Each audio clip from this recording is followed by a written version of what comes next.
Hello and welcome back to another video.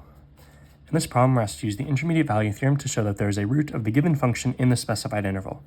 So if e to the x is equal to 3 minus 2x, so what we want to do is to get all of this on one side, and we get, these cancel, e to the x plus 2x minus 3 is equal to 0. And we're looking for a root of this given equation, which we're going to call f of x.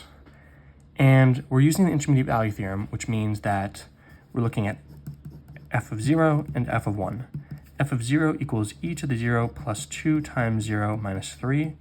So that's 1 plus 0 minus 3 is negative 2. And f of 1 is e to the 1 plus 2 times 1 minus 3.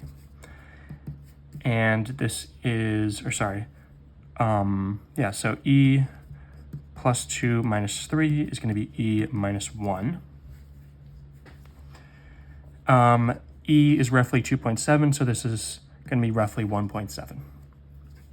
Now, by the intermediate value theorem, we can say since f of 0 is less than 0 and f of 1 is greater than 0, by the intermediate value theorem, we can say that there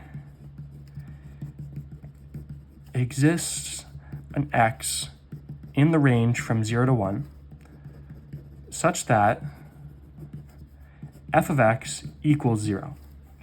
How can we say this?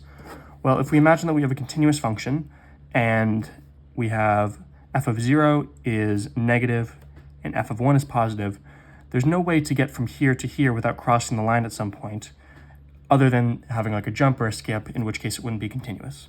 So we know at some point there must be a value where f of x is equal to 0, and we're crossing that axis. Therefore, we have a root.